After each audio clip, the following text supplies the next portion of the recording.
Hello, everyone, and thank you for joining us today for a Learning and Growing webinar on inclusivity at the instructor level. Our presenter today is Dr. Lynda May of Arizona State University. My name is Sidra, and I'll be your moderator today for Hawks Learning. We will have a live Q&A session after the presentation, so please enter any questions you have into the Q&A module as we go, and we'll be sure to answer them at the end. I'll now hand it over to our presenter.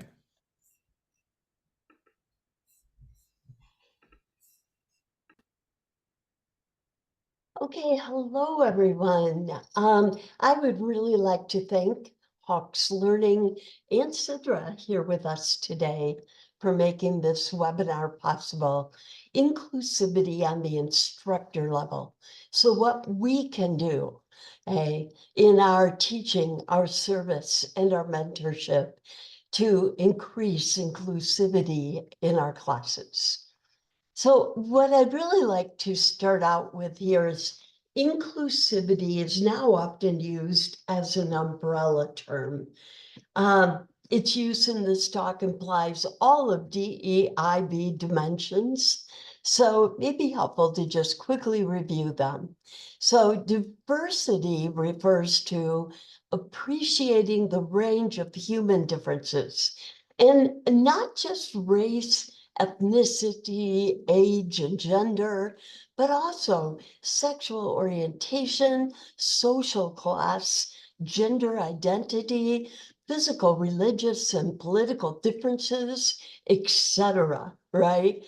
There's just no way to even list all the ways that our students can be diverse. Now, equity is offering all students fair and impartial opportunities to excel. Inclusion happens when all students feel welcomed, supported, and valued. And belonging is that sense of relatedness, feeling that you are part of the group.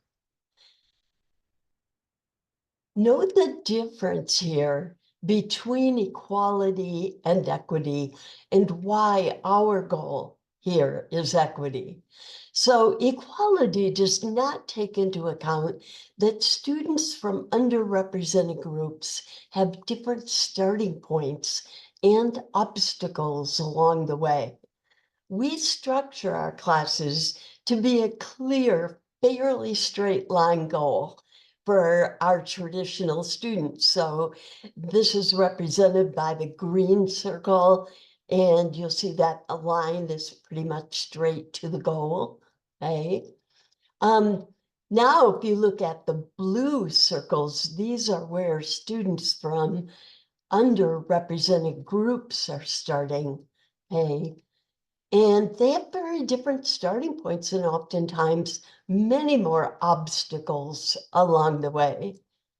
And here's my favorite image showing how equality and equity differ. We want to build our classes with equity for all. Equity is holding all students, or equality would be holding all students to the same policies. Imagine a due date. Okay, equity is providing exemptions, for instance, as needed, such as when you may give a few more days to, for that deadline for a student that might be experiencing a death in the family. I was into inclusivity well before inclusivity was cool. So I was pretty excited about this topic and the popularity it gained around 2020. Most of us are now addressing diversity in our lectures in many ways, but there are so many other ways we, as individual instructors, can promote inclusivity. The purpose of this webinar is to get you thinking outside the box here. To this means I will begin with some of the more well-known ideas on how to give your teaching, your mentoring, and your service a DEIB boost. But we will also explore some more unique ideas too along the way. I've designed this around my favorite types of Hawk learning sessions, those that involve brainstorming. So I am going to throw a lot of ideas at you. We all have our unique teaching styles and are drawn to different strategies. So expect that some of these ideas will click with you, while others may not. When I attend these types of webinars, I usually leave with a number of great ideas to try. But if I leave with even just one that I'm excited to implement, I consider this a success.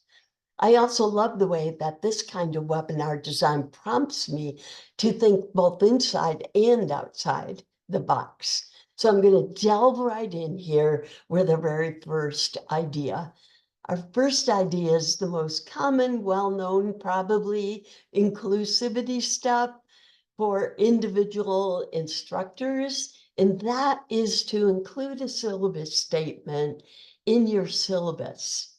And here's mine, which I will read, but know that it's important that it's written in your own words. Okay. It is my intent that students from all diverse backgrounds and perspectives be well served by this course, and that students' learning needs be addressed both in and out of class.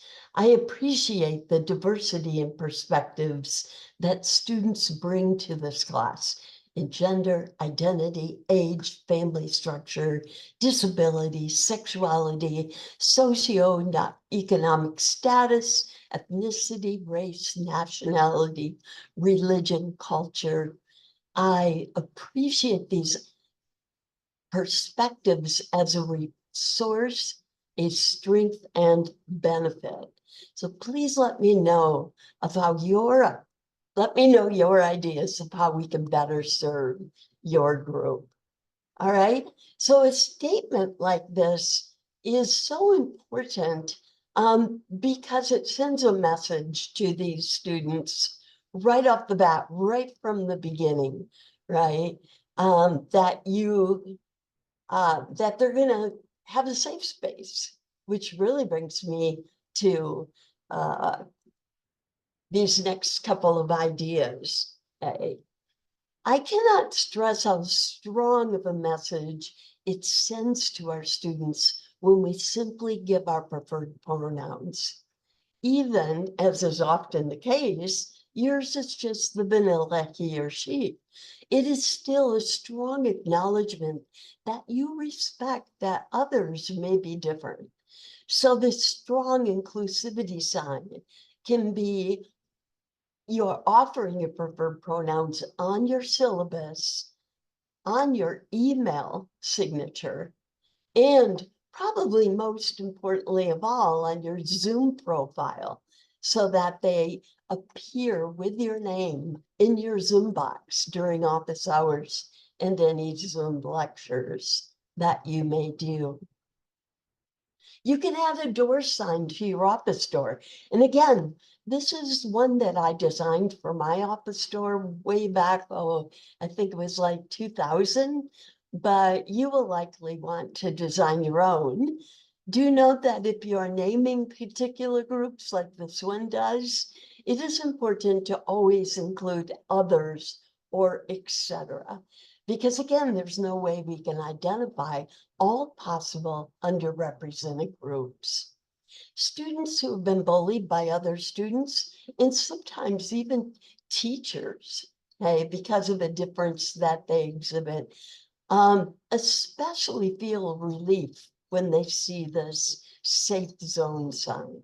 Also, students who are in transition periods of their life, such as those transitioning between genders, have let me know that this is an especially welcoming sign to them. I also have a virtual safe zone icon on the home page for each of my classes on our learning software platform and by my posted office hours in those class websites. This is my favorite inclusivity technique of all, using anonymous polls simply to show and appreciate the diversity in my classes. So we use polls for many purposes in the classroom, but I love to do half a dozen or so for this purpose on the very first day of class.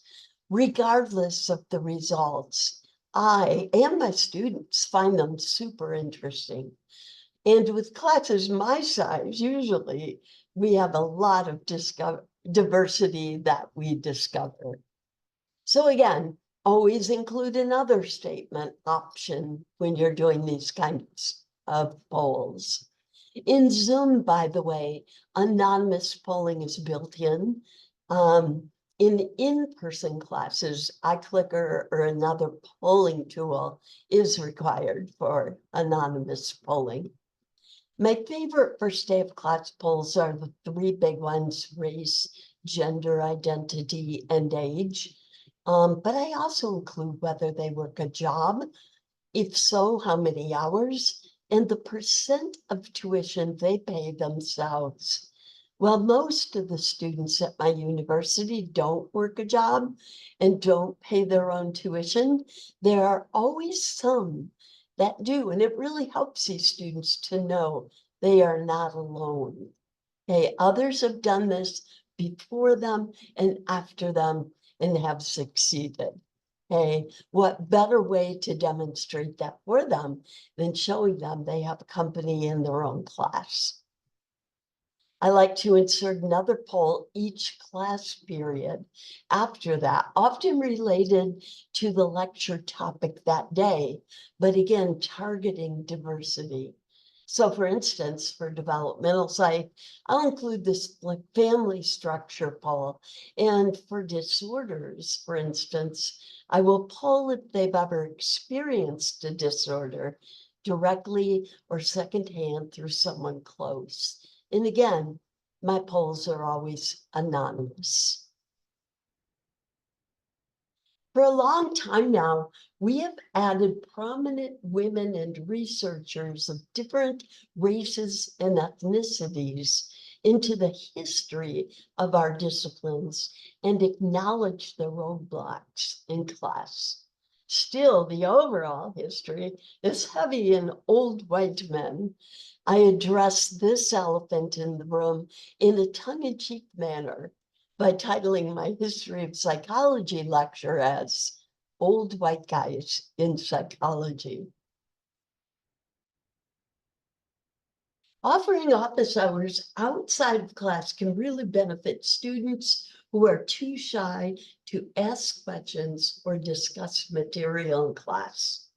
Offering at least some office hours online in a platform such as Zoom benefits students who do not have transportation or the time in their schedule to travel or need to fit this in on a break while they are working even. Offering enough office hours on varying days and times also benefits students whose schedules are especially full because they are working to put themselves through college. I provide all of my students with a course schedule color-coded with assignment deadlines in blue and exams in red, so they can clearly see the whole semester and what's coming up ahead of time. And when any of these due dates or exam dates, if they land on a weekend, I encourage students who work weekend jobs early on in the welcome video for the class to write us requesting that their weekend deadlines be moved to the following Monday. Another great inclusivity strategy is to create an assignment that actually raises privilege awareness without even mentioning it. Depending on the class topic, this may be best addressed as extra credit, as I do in my classes.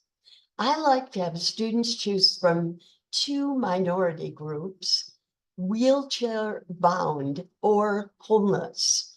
Then research and write a paper on a fictional student and their believable speed bumps in registering for, attending, and doing the homework for that class, the one the student, of course, is taking.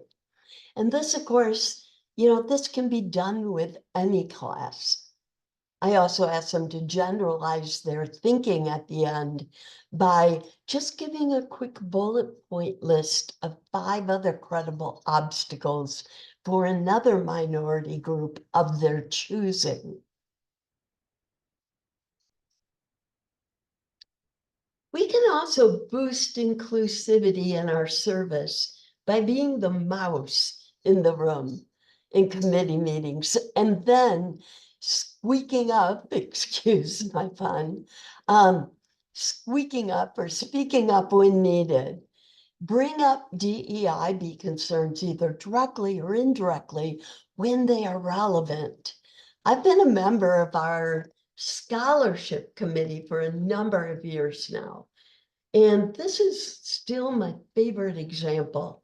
But early on, like my second meeting, when learning that only honor students were considered for our highest award, but then realizing that enrolling in our honors college was quite expensive, I simply brought up a question: how might we identify equally bright and qualified possible recipients of this award who cannot afford to be honor students? The ensuing conversation resulted in that criteria being removed. Research has shown that offering paths to recovery for students who got a low score tends to help underrepresented students the most, because these are the students who run into the most speed bumps that can result in a low test or assignment score. There are various ways you can offer paths to recovery. You don't need to discuss them at the start of class, as long as you just let students know that if they find themselves in this situation, not to give up. Come talk to you as soon as possible. Now, with assignments, I simply give them another chance at it. And again, this is not something I want to advertise, another chance at an assignment. But, once I hear the story, I'm very comfortable in offering that. Again, all we care about is that they learn the material, right? In fact, the only reason we have deadlines is to kind of keep them on course, right? And to also help our TAs with grading, that kind of thing, help it fall in to a regular pattern instead of everything arriving at the end. But with exams, it can be a little bit trickier though, right? I find it's important for me with exams to meet with the student first to find out if their low score resulted because of a challenging event or from not really knowing how to study. If the low score was because of a challenging event and the class has a cumulative final exam, you could drop the lowest exam score except for the final, of course. Now, if the problem is a lack of study skills, I like to make the same dropped exam score offer, but make it contingent on the students attending a personalized study skills training that I can give them or one of my TAs. I've had so many stories like the one I'm going to share with you now as an example.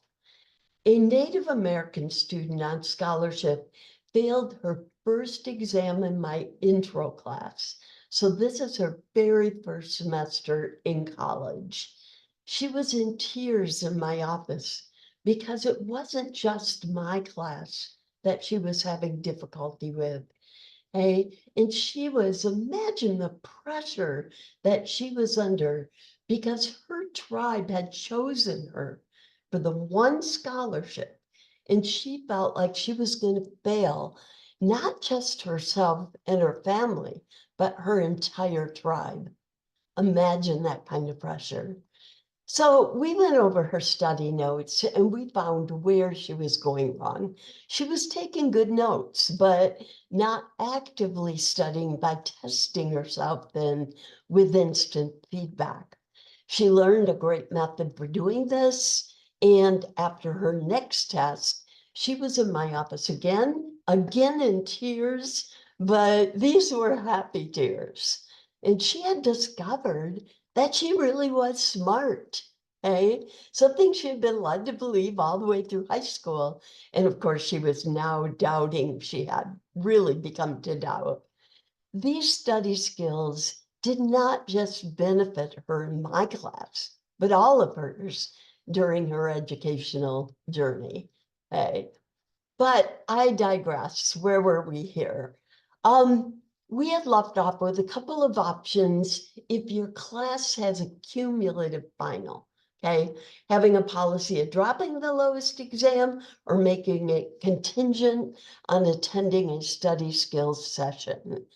If the class does not have a cumulative final exam, you can offer enough educational extra credit to make up for one low exam, one low exam score. If the student still fails the class, often universities have grade forgiveness policies allowing students to retake a class to replace the grade, and you can refer them to this and to an advisor. You know, our goal here is to give them a chance to recover, even if it has to be the entire class. Okay. The important thing is for students to know that if they find themselves in this situation, to come and see you, you do have paths for recovery. Here's a really fun idea that is particularly effective if when you have a hearing challenge student. Take a very rudimentary sign language class or arrange one yourself for interested faculty. If you do not have an inclusivity office to request someone to teach this, usually you can find a qualified guest speaker in your area, speaker and signer.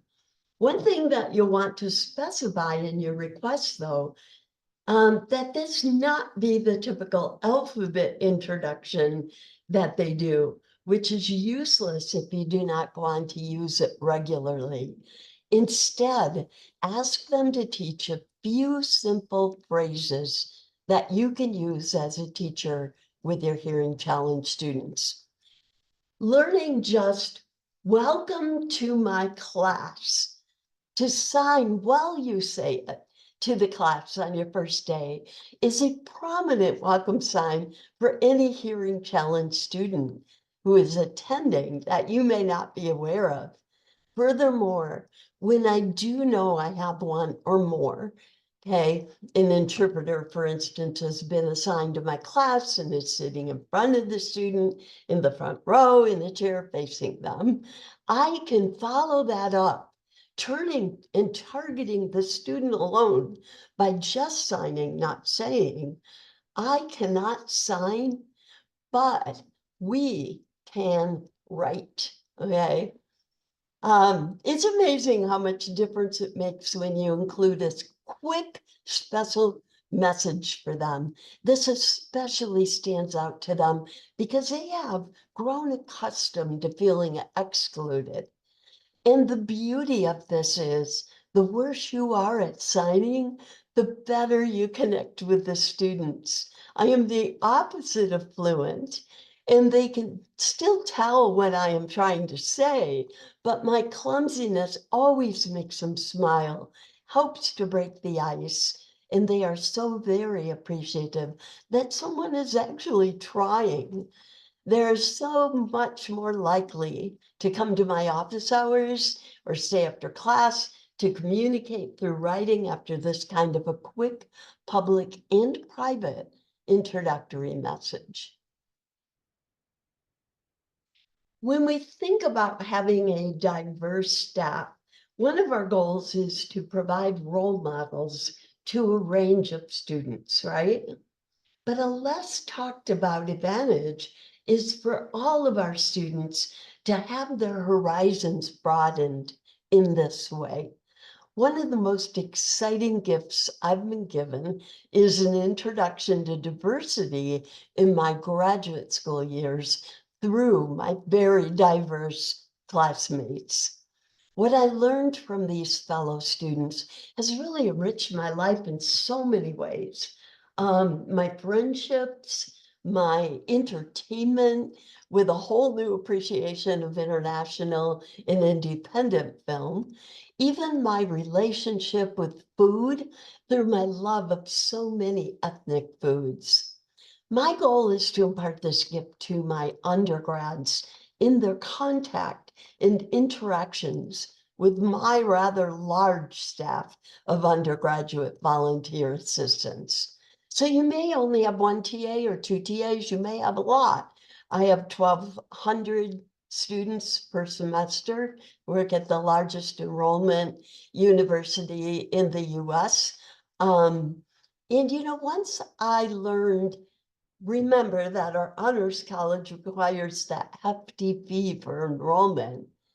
I no longer just advertise with them. I expanded my staff position advertising to all of our majors and minors, which always helps me land some first generation students, transfer students, low income students on my staff. And I include identifiers to this nature in my applications. Furthermore, I also advertise in our International Student Center newsletter. As a result, I offer a diverse staff, not just traditional role models, but also international, first gen, transfer, and low SES student role models on my staff. And they are all encouraged to identify their group memberships in their class website posted bios. If any of your course content is in video format, online lectures, for instance, or recorded class sessions for students who miss a class, the subtitles are likely not very helpful to hearing challenged students in their current state. In fact, this example given on the screen here, Jung and Hartman talking about Carl Jung, right? And Hartman was actually interpreted as young as heart man. There's so many examples of this if you just go through practically every sentence using typical closed captions that automatically come from voice recognition. Hey, consider asking one of your tech folks to train you on working with subtitle files so that you can proof and edit them. Well, I do all of my own short video clips that I play in class. I teach several different online classes where my entire lectures are video authored.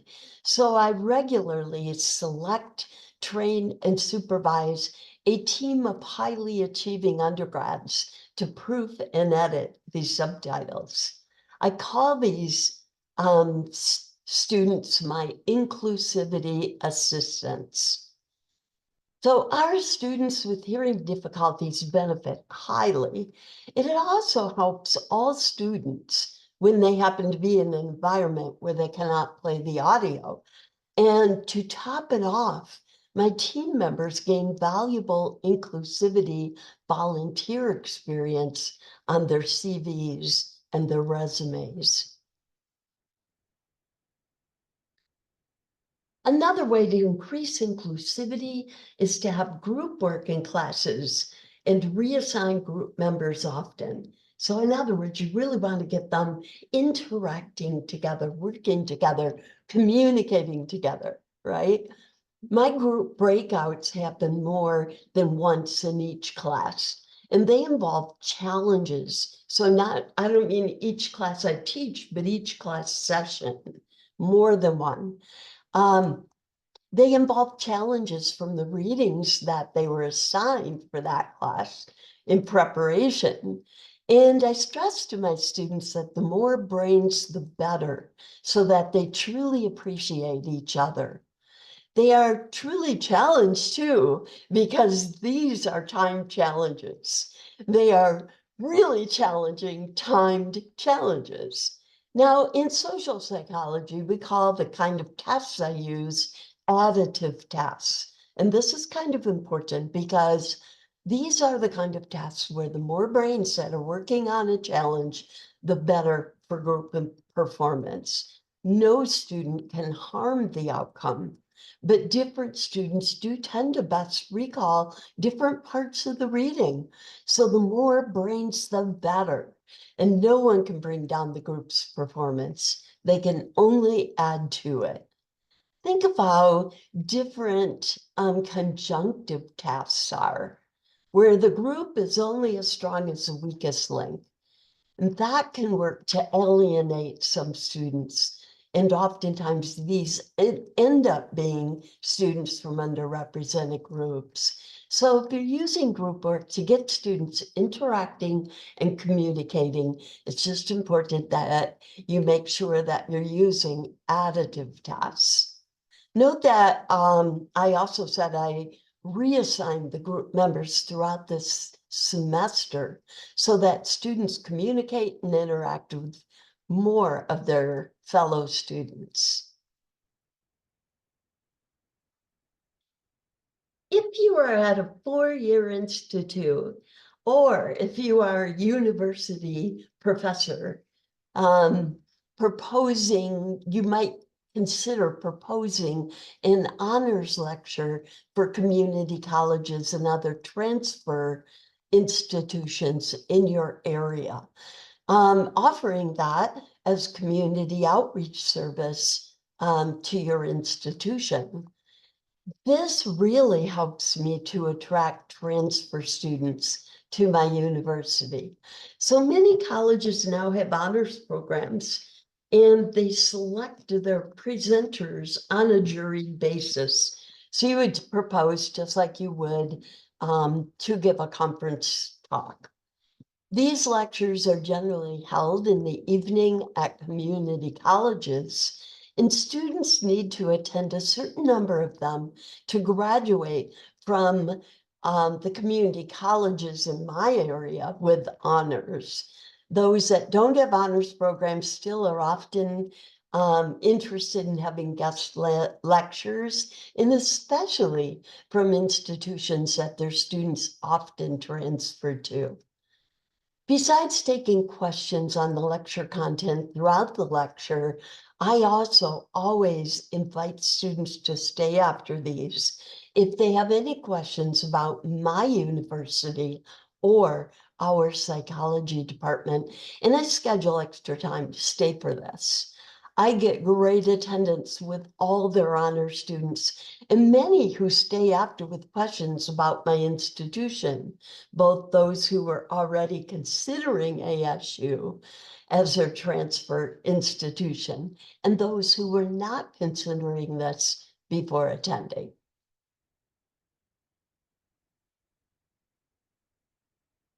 Were you part of an underrepresented group in your undergraduate tenure? Well, I totally acknowledge my white privilege.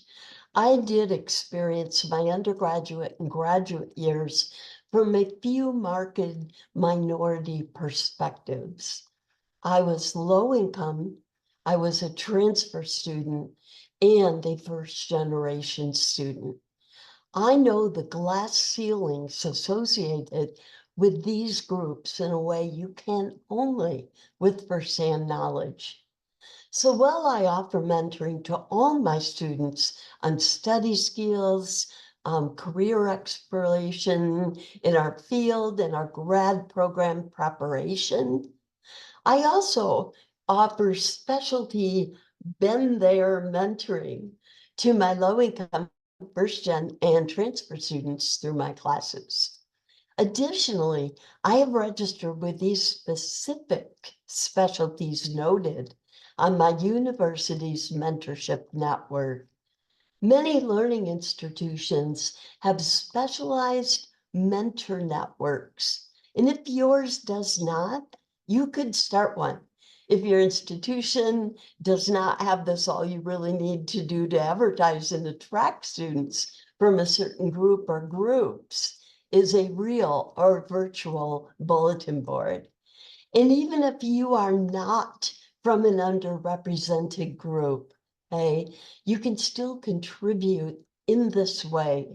If you educate yourself on other mentors that can provide this kind of specialty, been there mentoring for students at your institution. So again, my goal here was to get your creative juices flowing and prompt thinking outside the box.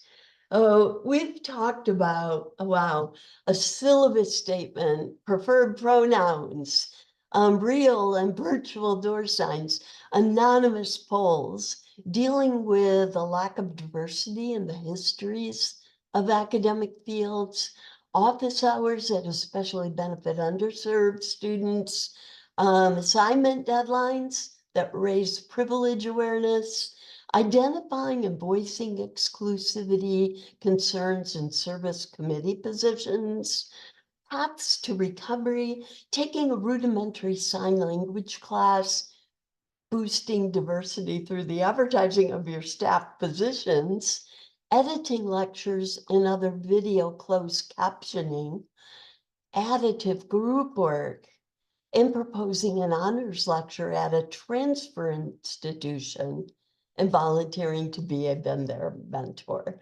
So like I promised, I threw a ton of ideas at you guys, and I'm really curious. Did people come up with their own ideas? You guys have such creativity. When I give this lecture, I oftentimes go home with another idea that came from our audience participants. Is there one or more of the ideas we've covered today that you are excited to try or question? Might have questions about. And do you have other ideas of how we as individual instructors, can incorporate more inclusivity in our teaching, mentorship, and service? Please, by all means, share these now with us by unmuting your audio, in which case you can raise your hand. I'll just call on you. I'm switching to a, see if I can switch here to a view of, I'm just going to open up the audio. So if you want to take off your mute and say a question out loud, we'll just take you in the order you come. And if you want to write one in, you can write it in the Q&A. Okay? And our assistant here will be helping us coordinate that. So instead of unmuting folks, if you guys could just put your questions either in the Q&A module or in the chat box, I will read them out and Dr. May can answer them accordingly. We do have one already for your inclusivity statement that you include in your syllabus. Where do you put that in your syllabus specifically?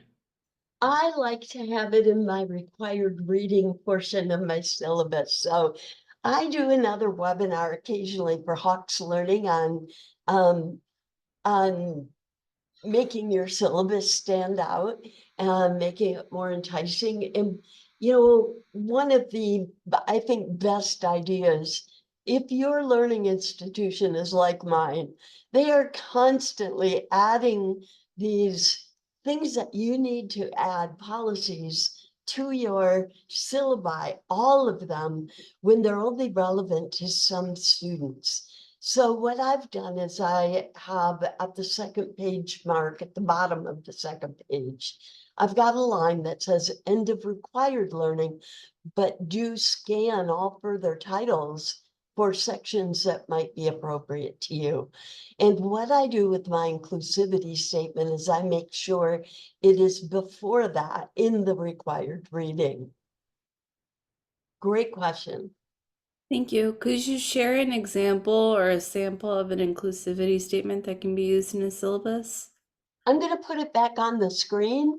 But again, I want to stress the fact that this is mine that I have written.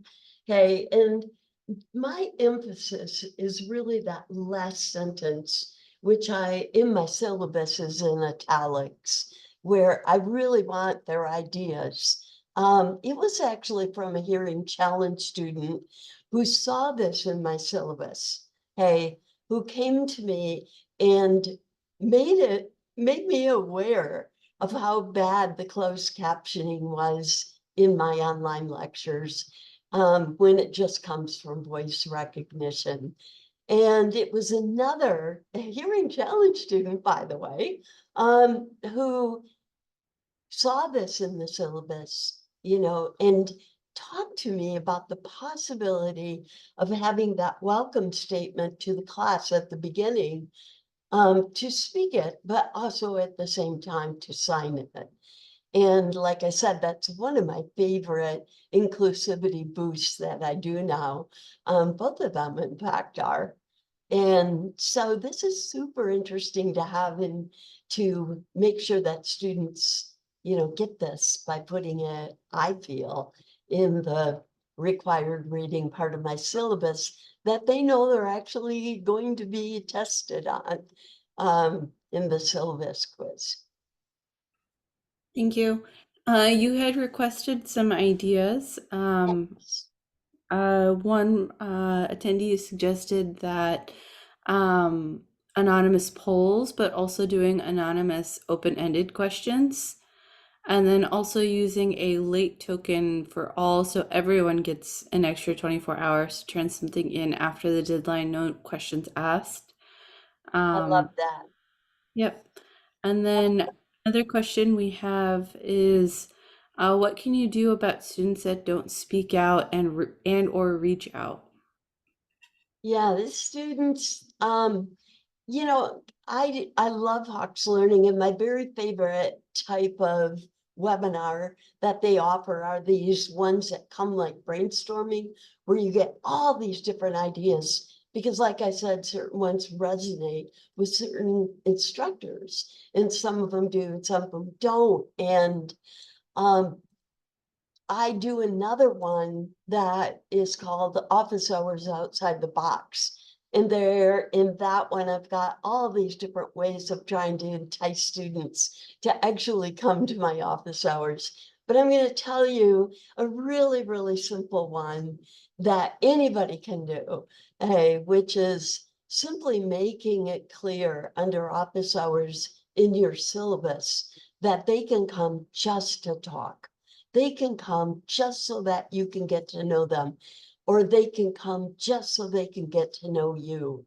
Sometimes students feel like professors' office hours are sacred, and unless they have a question that makes them sound intelligent, that they shouldn't come to them. And so there are many ways that you can make your office hours more enticing, but that's a great one, just to let them know you can come just to talk. Thank you. Another question we have, how can we handle inclusion for neurodiverse students in addition to extra time for assignments?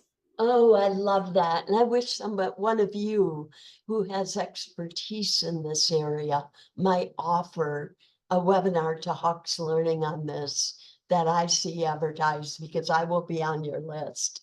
Um, my experience, firsthand experience with the spectrum, was a close friend in grad school who had Asperger's, and then another person who had Asperger's, who worked as a co-organizer and was a good friend of mine for a number of years until he moved away. And I have just always been fascinated by people on the spectrum. If I were young again and choosing a career, I think very much I might have ended up working with them. But I'm going to put that out as a challenge because I do not have expertise there. But I would love, love, love to have this webinar given, offered at Cox. We do have a suggestion. They try to integrate inclusivity into every lesson by highlighting diverse perspectives and examples to ensure all students see themselves reflected in the curriculum and feel welcome in class discussions. They do this in part through inclusive language, respecting individual differences, and proactively addressing harmful biases if they arise. They found they found a key aspect is to stress that inclusivity should be woven into the fabric of the classroom through curriculum, language, teaching methods, assignments, and explicitly welcoming students. It's an ongoing process that involves highlighting diversity, encouraging participation in multiple ways, and ensuring every student feels valued and integral to the shared learning journey. It requires a range of frequent check-ins with students throughout the course. Yes, and you can't stress more how, this affects every fiber of your class, and your service and your mentorship. And keeping that in mind and, being open to new ideas and exploring this. My mind's still reeling from the atypical, I would just love to see that. And I'm thinking, I need to explore possibilities of some of those ideas, coming into this particular webinar. But it does infiltrate everything that you do. And I guess the thing that impresses me the most is how much it means to students in these groups to see a Thank you. small sign that they see. We have another question. How do you approach combative students who may disagree with parts of your lecture? Hmm. I don't have that often, and probably because of the fact that I'm at the largest enrollment university. The reason I don't have open-ended questions in my polls is that we would never have time to read them. I've got 800 101 students in my 101 class, and I teach about 12 different upper level classes. And what is considered a small class here is limited to 120 students. So kind of dealing with a different ball game. But I did teach at an institution before years ago, where I had smaller classes, at least under 50. eh, and where that would be much more manageable. Maybe one of the good things about that is that students don't disagree in a disruptive way generally when they have this big of an audience. The downside of it is it's hard to get them to discuss things when you've got this large of an audience. It's very difficult for some of them to speak up. And that's why I used a flip format in my class with so many, group breakouts. Thank you. Another question we have is, what is the best way to accommodate a student who wishes to not participate in discussions of possible triggering topics while still having them responsible for course content? Right.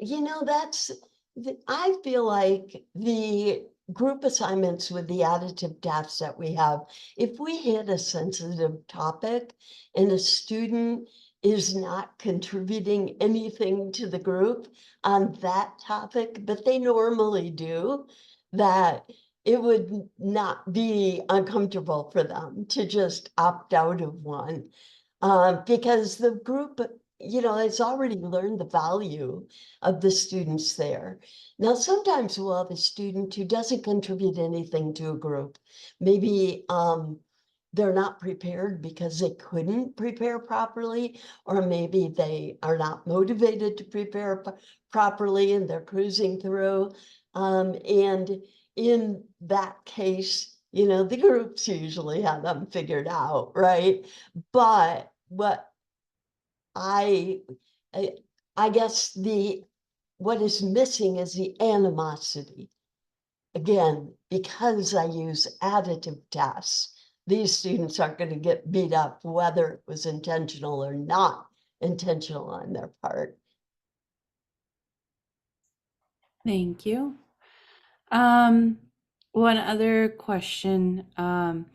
They're not an expert, but for neurodiversity, the easiest thing is to offer options. Does this need to be done with a partner? Does the activity need to be completed in class? Can they record their answers rather than type? And can they draw their answers? Oh, I love that. I love that. That is great. And the social thing in the group, I always have it out of 800 students, it's huge auditorium with 800 students, on the very first day of class, I have them form their groups and they cluster in how they sit after that so that their groups are clustered together. And I always have one or two, or maybe even three students who choose not to be a part of a group and to take on all the challenges alone.